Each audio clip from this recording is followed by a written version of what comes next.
గోరా గారి 51వ వర్ధంతి సందర్భంగా ఈ సెమినారు ఏర్పాటు చేయటం చాలా సంతోషం.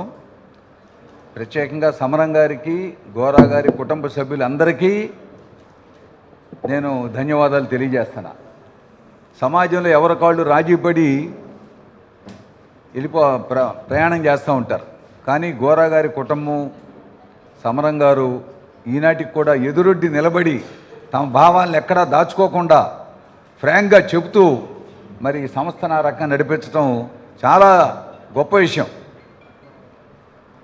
మరి వాళ్ళ దేశంలో చాలా సంక్లిష్టం. సమాజంలో ఇప్పటికీ కుల వ్యవస్థ రూపాలు మారినా ఇంకా బలీయంగానే ఉన్నది.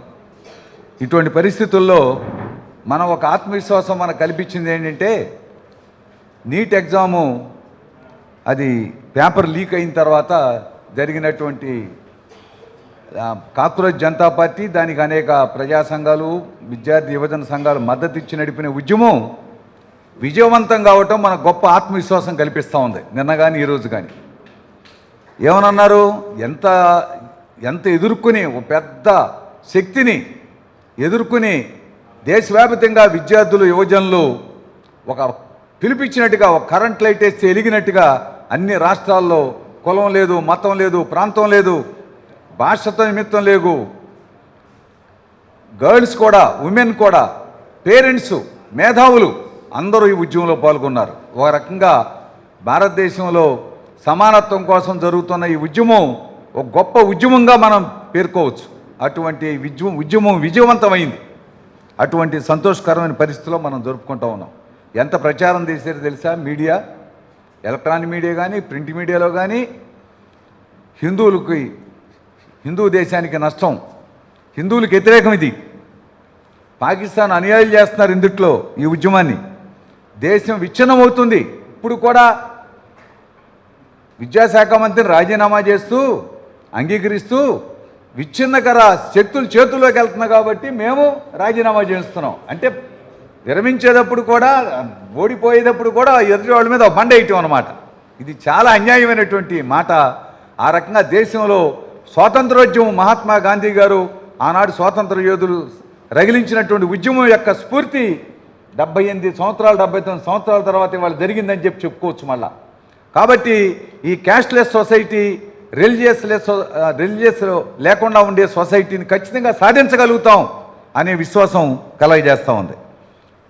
అట్లాగే విజయవాడలో అంబేద్కర్ గారి జయంతి సందర్భంగా ఏప్రిల్ 7వ తేదీన డాక్టర్ సమరం గారిని అధ్యక్షులుగా, చైర్మన్గా పెట్టుకొని అనేక సంస్థలను కూడగట్టి మారదాన్ వాక్, దాని పేరు కులరహితం సమాజ హితం అనే పేరుతో చేసిన ర్యాలీ ఉదయం తుమ్మలపల్లి కళాక్షేత్రం దగ్గర నుంచి అంబేద్కర్ స్టాచ్యూ వరకు జరిగినటువంటి ర్యాలీ ఒక కొత్త విశ్వాసాన్ని కలిగిస్తూ ఉంది. విజయవాడలో ఉన్న పుర ప్రముఖులు, పెద్దలుగా ఉన్నటువంటి వాళ్ళు 70-80 మంది పాల్గొన్నారు. వచ్చిందిట్లో మొత్తం 800 మంది పాల్గొంటే ఈ ఉద్యమం చూసిన తర్వాత ఇంకా ముందుకు తీసుకెళ్ళగలం మనం. మాకినే బసవపన విజ్ఞాన కేంద్రం, మన వాసవ్య మహిళా మండలి కానీ, నాస్తిక్ కేంద్రం కానీ, ఇంక ఇటువంటి సంస్థలన్నింటినీ కలుపుకొని ఇంకా చాలామంది కలిసి వచ్చారు. ముందుకు వెళ్ళగలం అనేటువంటి విశ్వాసం కలగజేసింది. అయితే ప్రస్తుతం దేశంలో ఉన్న పరిస్థితి ఏంటి? చాలామంది అంటున్నారు కుల నిర్మూలన. ఇంకెక్కడుందయ్యా కులం? చాలా మార్పులు వచ్చేసినాయి కదా, అంటరాంతనం లేదు కదా, పూర్వంలాగా మరి నీ వివక్షత అనేటువంటిది లేదు కదా అని చెప్పి అంటున్నారు. ఉంది. కొన్ని ఘటనలు కనుక చూసుకుంటే, తమిళనాడులో ఒక బుల్లెట్ బండి, మోటార్ సైకిల్ ఒక ఎస్సీ కుర్రాడు నడుపుతూ ఉంటే అక్కడ ఉన్న అగ్రకులాల వాళ్ళు బండి నడుపుతున్నాడని చేతులు నరికేశారు. మరి ఎంత దుర్మార్గమైన వివక్షత! అదేవిధంగా ఆకివీళ్ళలో గొంతేనమ్మ గుడి అడి కట్టుకున్నారు. ఎప్పటి నుంచో ఉంది దేవత గుడి. దాన్ని తొలగించేసి బుల్డోజర్లతో ఇప్పుడు రామాలయం కడతా ఉన్నారు. అంటే దేశమంతా రామాలయం చేయాలని. ఇవాళ రామాలయం పరిస్థితి ఎట్లా ఉందో అక్కడ చూసాం కదా మనం. రామాలయంలో దొంగతనాలు జరిగినాయి అని అంటే మరి మోడీ గారు ఒక్క మాట అని చెప్పాలి కదా దాని మీద. ఆయన వెళ్ళి దాని అంతా బ్రహ్మాండమైన ఇచ్చేసి సాధువులను కూడా పక్కన పెట్టి చేశారు. కాబట్టి ఆ విధంగా అది దాని మీద నమ్మకం పోతుంది ప్రజలకి. అట్లాగే గోదావరి జిల్లాలో చిన్ననాటి స్నేహితులు ఎప్పుడో ఒకప్పుడు చదివారు, స్కూల్లో స్నేహితులు అయ్యారు, తర్వాత వెళ్ళి ఎవరికాళ్ళు సెటిల్ అయ్యారు. ఒకళ్ళు గవర్నమెంట్ ఉద్యోగం, ఒకళ్ళు మంచి వ్యాపారం పెట్టుకుని మళ్ళీ అనుకోకుండా కలిసి ఆనాటి స్నేహాన్ని దృష్టిలో పెట్టుకుని వాళ్ళు మ్యారేజ్ చేసుకున్నారు. ఆ కుర్రాడు ఇంటికి అమ్మాయి తరపు వాళ్ళు వచ్చి అగ్రకులం అనే పేరుతో వచ్చి తండ్రి ముందే కొడుకును పట్టుకుని చంపేశారు. ఇటువంటి ఎన్ని జరుగుతున్నాయి. కన్న కూతుర్ని చంపేస్తున్నారు కొంతమంది. ఎంత కులపెచ్చ ఎక్కిపోయిందో చూడండి సమాజంలో. అటువంటి పరిస్థితి ఈనాటికి కూడా ఉంది. ఇప్పటికీ ఇళ్ళు అధికిస్తున్నారా అన్ని ప్రాంతాల్లో? ఏ కులం అని అడగట్లేదా? సామెతల్లో కానీ, మాటల్లో కానీ, మూఢనమ్మకాల్లో కానీ ఎంత కుల వివక్షతో దాగి ఉంది. కాబట్టి దీని మీద దీర్ఘకాల పోరాటం ఖచ్చితంగా మనం చేయాల్సిందే. అయితే అట్లాగే మతం కూడా చూస్తే ఈ మత వివక్షత భారతదేశానికి స్వాతంత్రం వచ్చిన తర్వాత అన్ని కులాలు మతాలు బ్రహ్మాండంగా ఉద్యమంలో పాల్గొన్నాయి.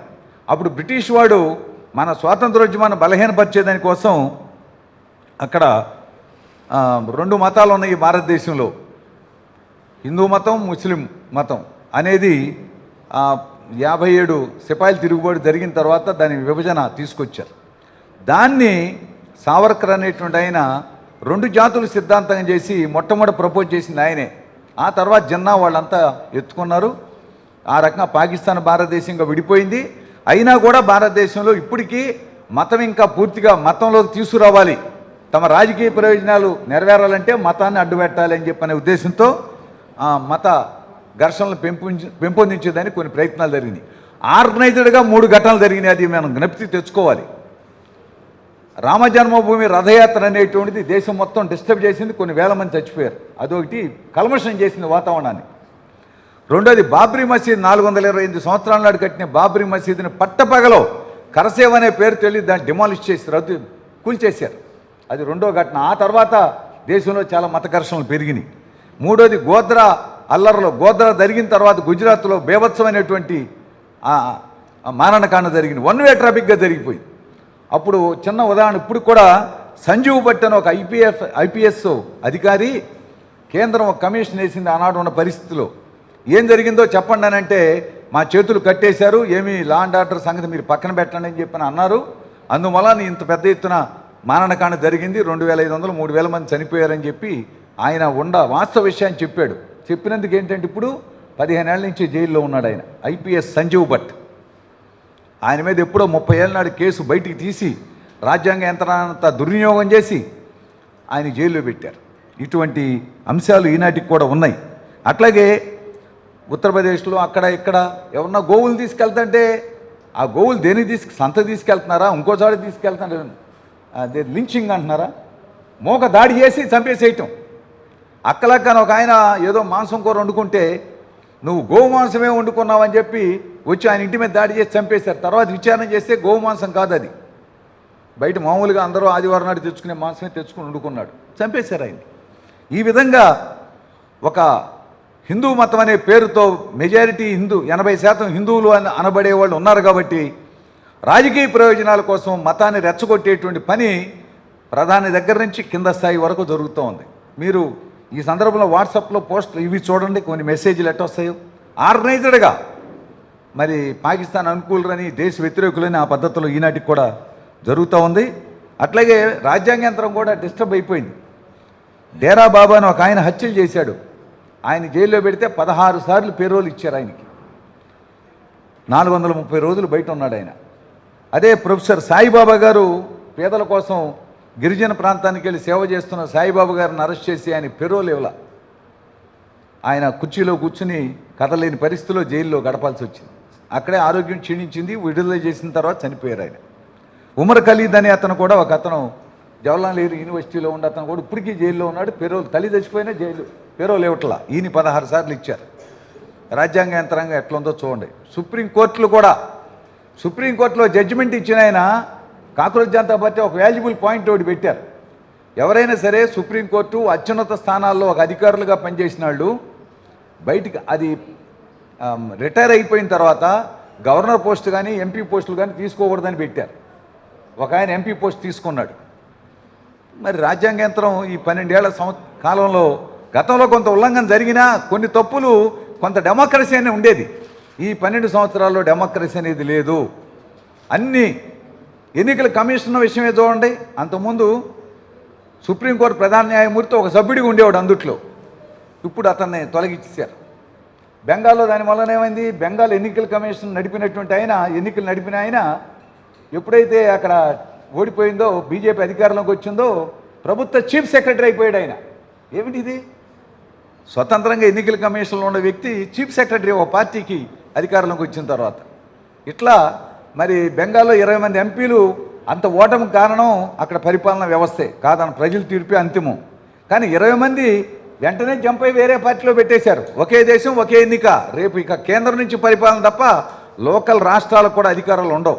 ఇది ఎందుకు చెప్తున్నానంటే, ఇది రాజకీయాంశంగా అనిపించవచ్చు, కానీ ఈ కులాన్ని మతాన్ని నిర్మూలించాలని గోరా గారు ఏ ఆశయం కోసం అయితే పనిచేశారో ఆ ఆశయం నెరవేరేదానికి ఇవన్నీ ఆటంకాలని చెప్పడానికి నేను చెప్తున్నా.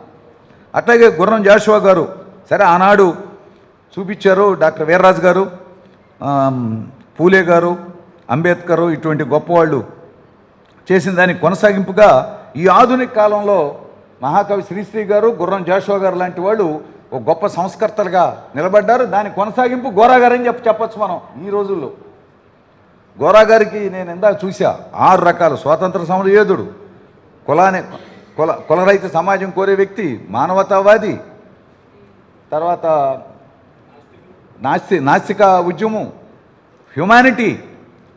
ఎక్కడో నిజామాబాద్లో ఒక వ్యవస్థ ఉంది కదా, జోగిని వ్యవస్థ నిర్మూలన కోసం చేసిన కృషి, ఇవన్నీ కూడా గోరా గారు ఈ ఆధునిక కాలంలో ఆ పాత సంస్కర్తల యొక్క, పురాతన సంస్కర్తల యొక్క కొనసాగింపు గోరా గారు చేశారని చెప్పచ్చు. ఇవాళ గోరా గారి ఫ్యామిలీని చూస్తుంటే వాళ్ళు ఏ కులం అని అనాలి? అందరూ మేధావులు, అందరూ చదువుకున్న వాళ్ళు, అందరూ సమాజం కోసం ఏదో రకంగా సేవ చేస్తున్న వాళ్ళే. ఒక కులం అని చెప్పడానికి లేదు. అటువంటి కులం అటువంటి సమాజం రావాలని మన ప్రయత్నం. ఇక చివరి అంశం, జాషువా గారు ఎంత గొప్ప రచయిత, కవి. ఆయన ఒక రైల్లో ప్రయాణం, ఇది ఒక చిన్న సంఘటన చెప్పుకోవాలి. రైల్లో ప్రయాణం చేసేటప్పుడు ఆయన పద్యాలు అసువుగా బ్రహ్మాండంగా పాడేస్తారు, ఆయన రాసేస్తారు. ఒక ఆయన రైల్లో కాలక్షేపం చేయాలి కదా, ఏమండి మీరు కవిలాగా ఉన్నారు, ఏదో చదువుతున్నారు, మీరు పద్యాలు వినిపించండి బ్రహ్మాండంగా వినిపించారంట. అబ్బా ఎంత బ్రహ్మాండంగా ఉన్నాయండి మీ పద్యాలు, ఎంత గొప్ప కవిత్వం అండి అని చెప్పినని చివరిలో నీదే కులం అని అడిగా అంట ఆయన. దాంతో జాషువా గారు రియాక్ట్ అయ్యి ఓ పద్యం చెప్పారన్నమాట. ఏమని? నా కవిత వధూటి వదనంబు నెగాదిగా చూసి రూపరే కమనీయ వైఖరులు గాంచి బలి అన్నవాడే మీదే కులమన్న ప్రశ్న వెలయించి చువాలను లేచిపోయాడంట. కులమని అడిగిన తర్వాత బాకున గుమ్మినట్టుంది, గుండెలో పొడిచినట్టు ఉందని చెప్పని జాషువా గారు అన్నారు. అంత గొప్ప మహాకవే మరి కులాన్ని అడిగారని చెప్పనంటే ఆయన రాసినది ఈనాటికి కూడా చాలా గొప్ప అంశంగా మనకి కనిపిస్తుంది. అందుకని ఇప్పుడు ఈ కులరహితం సమాజం రావాలి అని చెప్పనంటే, కులానికి గ్రామం ఒక చిహ్నంగా ఉంది భారతదేశంలో. చాలామంది గ్రామాల్లో రైతులు పంటలు పండించమని నిజం, వ్యవసాయ కూలీలు, పేదలు అందరూ కూడా ఆ అన్నమే మనం తింటున్నాం, ఆహారం మనకి అందిస్తున్నారని చెప్పిన గొప్ప ఇది ఉంది. కానీ అక్కడ కూడా గ్రామంలో ఫలాని కులం అక్కడ, ఊరికి దూరంగా ఫలాని కులం ఇక్కడ, ఫలాని కులం ఇక్కడ, కొన్ని వందల సంవత్సరాల నుంచి గనిపించి ఉంది అక్కడ. కాబట్టి దాన్ని బద్దలు కొడితే కులం నిర్మూలన అవుతుంది. దాన్ని బద్దలు కొట్టాలంటే ఏం చేయాలి? ఎస్సీలనండి, ఎంబీసీ, బీసీలు అందరూ కూడా సమానంగా లేరు, నిచ్చిన మెట్లు. బీసీలో మోస్ట్ బ్యాక్వర్డ్ క్యాస్ట్స్ ఉన్నాయి, అంచెలంచెలుగా ఉంది గౌరవం సమాజంలో. మనమందరం కాదు, కొద్ది ప్రజాతంత్ర భావాలు ఉన్న వాళ్ళందరికీ మనకి ఏ కులం లేదు, కానీ సమాజంలో మాత్రం ఉంది. ఇవాళ ఆంధ్ర రాష్ట్రంలో 2 రాజకీయ పార్టీలు ఉన్నాయని పేర్లు చెప్పడం, విమర్శించడం కాదు. మూడు పార్టీలు ఉన్నాయి, ఒక్కోదానికి ఒక కుల రిప్రజెంటేషన్ లాగా ప్రొజెక్షన్. అది బయటకు అంతర్లీనంగా మనసులో అందరినీ ఆ కులం వైపు అట్రాక్ట్ చేసేటువంటి విధానాలు ఏదో రకంగా జరుగుతూనే ఉన్నాయి. ఇవంతా కూడా పోవాలని చెప్పనంటే, నేను అర్థం చేసుకున్నంత వరకు చెప్పాలంటే, గ్రామంలో భూస్వాముల చేతుల్లో అనాది కాలం నుంచి ఉంది. ఎవరికైతే భూమి మీద ఇవ్వాలంటే ఇతర ఆదాయాలు వచ్చినాయి, భూమి మీద వచ్చే ఆదాయం, ఆ ఆదాయము అక్కడ గ్రిప్పు గ్రామ పంచాయతీ వార్డు మెంబర్ దగ్గర నుంచి, పంచాయతీ దగ్గర నుంచి, పాల కేంద్రం దగ్గర నుంచి, మండల పరిషత్ దగ్గర నుంచి, సర్పంచుల దగ్గర నుంచి మొత్తం ఎమ్మెల్యే ఎంపీల వరకు కూడా వాళ్ళదే బలం. వాళ్ళు చెప్పిన వాళ్ళే అవుతారు. ఒకవేళ ఎస్సీ రిజర్వేషన్ ద్వారా ఎన్నికైనా వెనకాలంతా నడిపేదంతా అగ్ర కులాలకు సంబంధించిన వాళ్ళు ఆస్తిపరులు. కాబట్టి ఆస్తిపరులుగా ఉన్నటువంటి వాళ్ళ యొక్క భూమిని బద్దలు కొట్టి ఎవరైతే కష్టం చేస్తున్నారో భూమి మీద వాళ్ళు కష్టం చేయరు. ఆ భూమిని పంచితే ఒక్క మాటలో చెప్పాలని తేలిగ్గా తాసుపాము కూరలు కనుక తీసేస్తే మనం భుజాన చేతిలో పట్టుకుని ఎట్టయినా తిరగచ్చు. కాబట్టి ఆ కూరలు తీసేయాలంటే భూస్వామ్య వ్యవస్థనే గ్రామాల్లో ఈ ఆధునిక యుగంలో బద్దలు కొట్టాలి. యాక్చువల్గా పారిశ్రామిక విధానం భూస్వామ్య విధానాన్ని బద్దలు కొడితేనే పారిశ్రామిక విధానం ముందుకెళ్తుంది. కానీ చాలా చోట్ల పారిశ్రామికవేత్తలు పారిశ్రామిక విధానం అనేది భూస్వాములతో షరీకైపోయి ఆ భూములు పంచకుండా ఆ గ్రామాల్లో ఉన్న ఫ్యూడలిజం లక్షణాలను అట్టాగా అట్టిపెడుతూ పైన ఈ పారిశ్రామిక విధానాన్ని నిర్మిస్తూ ఉన్నారన్నమాట. అందుకని భూమి పంచడం అనేది ఒక కీలకమైన అంశం అనేది నా భావన. పారిశ్రామిక రంగంలో కూడా పబ్లిక్ సెక్టార్ యూనిట్లు ప్రభుత్వ రంగంలో ఉన్న యూనిట్లు ఉన్నప్పుడే చాలా వరకు కులం కొన్ని పెద్ద పెద్ద పబ్లిక్ సెక్టార్లో కులం తక్కువ పాత్ర వహిస్తుంది. అంటే ఇప్పుడు అన్ని విశ్వవిద్యాలయాల్లో యూనివర్సిటీలో కులం పెద్ద ఇతర చోట్ల కూడా కులం అనేది ఉన్నమాట వాస్తవం. ఏమైనా పబ్లిక్ సెక్టార్ యూనిట్లో అది తగ్గిపోతుంది. ఆ రిజర్వేషన్ల ద్వారా ఆ గౌరవం ఆ అణగారిన కులాల్లో చదువుకున్న వాళ్ళకి గౌరవం దక్కుతుంది. కాబట్టి పబ్లిక్ సెక్టార్ యూనిట్స్ ఉండాలి అనేది ఓ ముఖ్యమైన అంశం. అట్లాగే మనుధర్మశాస్త్రాన్ని నిరసించాలి.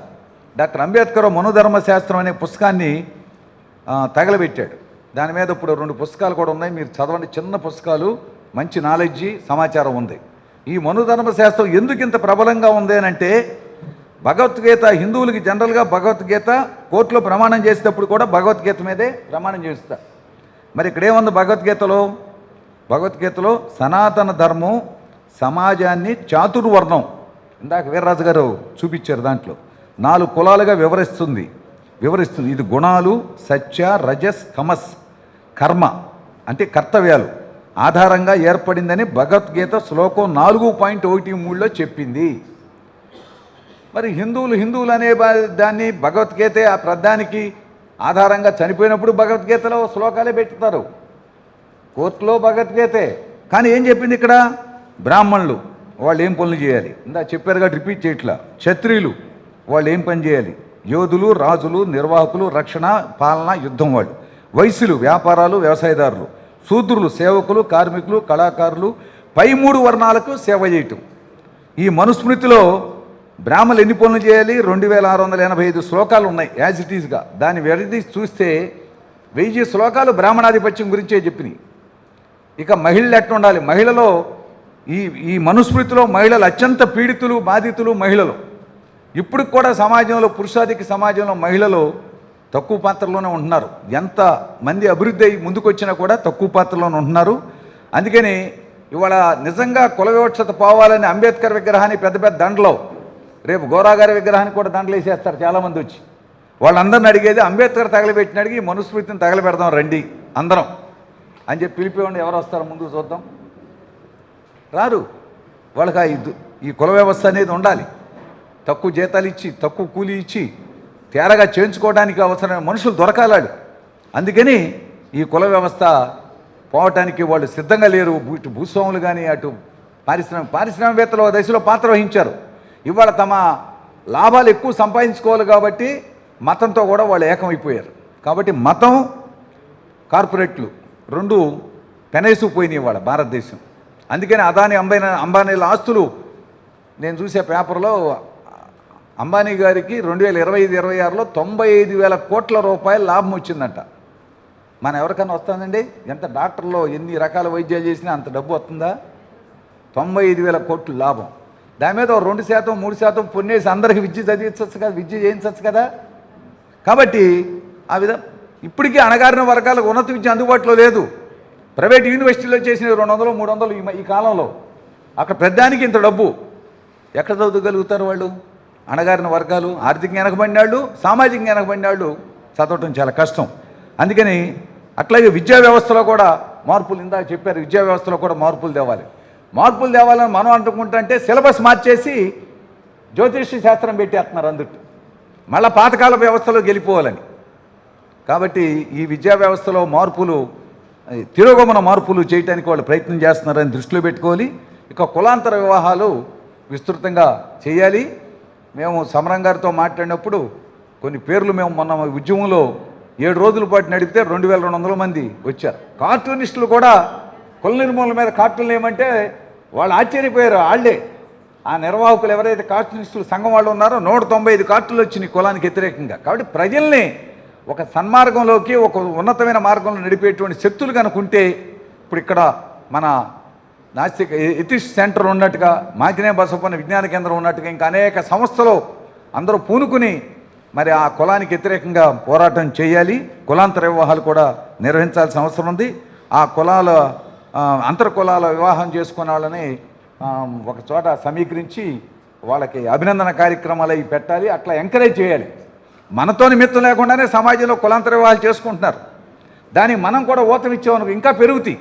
కాబట్టి కులరహితం, మతరహితం అనేటువంటి సమాజం సాధించాలంటే భావజాల ప్రచారమే కాకుండా ఆర్థిక రంగంలో కూడా కొన్ని మార్పులు, ఇంకా కొన్ని కార్యాచరణలు, పబ్లిక్ పెద్ద ఎత్తున పాల్గొనేటువంటి కార్యాచరణ కనుక పెంపొందిస్తే ఒక రకంగా కాక్రోచ్ ఉద్యమం లాగా కులరహితం, మతరహితం అయినటువంటి ఉద్యమం రావాలని కోరుకుంటున్నాం మనం. సరే, ప్రయత్నం చేద్దాం. ఎక్కడో చోట రాక తప్పదది.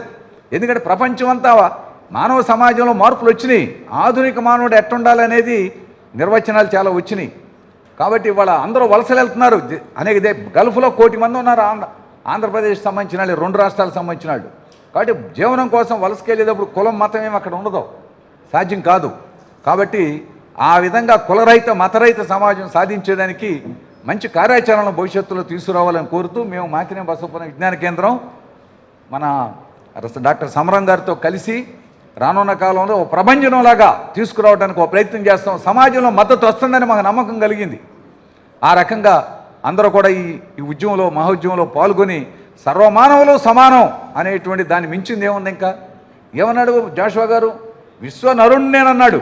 ఒక్క మాటలో చెప్పేశాడు. కులం లేదు, మతం లేదు అయ్యని చెప్పకుండా విశ్వనరుణ్ణి, ఈ భూమి మండలం మీద ఉన్న ప్రజలందరూ సమానమే అనే పద్ధతిలో సందేశం ఇచ్చారు.